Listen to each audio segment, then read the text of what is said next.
Apocalipse, capítulo 2. Eu vou comprar um negócio para apoio, né? Tem 20. Quem está alegre com Jesus, diga bem? Amém. Talvez a gente não está alegre com as nossas tribulações, né? Amém? Sempre alegre. As tribulações, eu às vezes passo tribulações e eu falei esse semana, mais ou menos 15 dias eu andei falando, né? Estou abatido, mas não destruído. 2 Coríntios 4, 8. Apocalipse capítulo 2.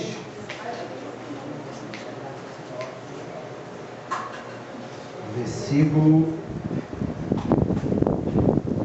18. Mas olha só, o jovem, a juventude, vocês gostam, né? Depois vocês, o dia todo, você fala isso, né? Antes de conversar, porque é o momento da expressão.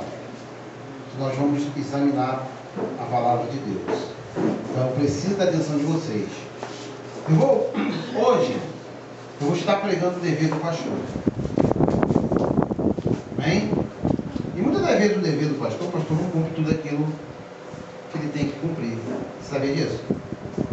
Às vezes a pessoa pergunta assim, acho o pastor ser político. Eu não faço nem o que eu tenho que fazer na igreja, não fazer para ser político. Diga que o camarada ser político, tem que largar a igreja, né? Ou o outro. Porque nós não fazemos aquilo que queremos. Você sabia? Você não faz o que você tinha que fazer. Amém? Então vamos citar um pouco do dever do pastor. E o dever do pastor, ele dói sobre a vida dele e daqueles que ele tem que apacentar. Apocalipse capítulo 2, versículo 18. Diz assim: e o anjo da igreja de Tiatira, escreve isto, diz o Filho de Deus, que tem seus olhos como chama de fogo, e os seus pés semelhante a latão reluzente. Eu conheço as tuas obras, e a tua caridade, e o teu serviço, e a tua fé, e a tua paciência, e que as tuas últimas obras são maiores. É isso mesmo? É isso mesmo? Maior do que a primeira? Meu Deus, o pastor ficou todo alegre. Mas vamos ver agora, começou a se entristecer. Mas tenho contra ti que tolera Jezebel, mulher que se diz profetiza, ensina, engana os meus servos, para que se prostituam e comam do sacrifício da idolatria. Dele tempo para que se arrependesse da sua prostituição, e não se arrependeu. Eis que porém uma cama, e sobre os que adulteram com ela virá grande tribulação, se não se arrependerem das suas obras, e ferir de morte a seus filhos, e toda a igreja saberão que eu sou aquele que sonda os rins e o coração, e darei cada um de vós segundo as vossas obras. Senhor Deus, Pai querido, aqui está a tua palavra, fiel, verdadeira, digna de toda aceitação. Meu Deus, sentir, nada posso fazer, Deus. Fala, meu Deus, nessa manhã com o teu povo, Pai. Fala nesta manhã da tua igreja, meu Deus. Queremos entender, Senhor Deus, qual seja boa, perfeita e agradável vontade de ti, Deus. Fala, meu Deus, nessa manhã, em nome de Jesus. Amém. Por isso, tá? Salmo de número 47. Deixa eu lavar o Senhor com as palmas. Quem está nas palmas ali? Jesus. Louvado e agradecido ao nome do Senhor Jesus. Mas eu volto a dizer, eu preciso da atenção de todos. Nosso tempo é pouco. Eu gosto de. Mas pela manhã vocês têm o lado de vocês, né? Vocês têm que estar nas suas casas, poder servir os seus filhos, seu esposo. Então eu preciso da atenção de todos. Amém?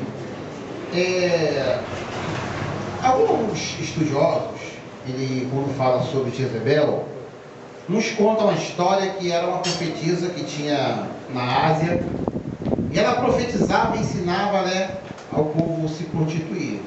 Existe outra versão, fiquei sabendo agora, esse mês agora, que o David Wilson, até o autor da Cruz de Punhal, um fato verídico da vida dele, ele faleceu, diz agora que tem mais ou menos 3 meses e bateu de carro, né?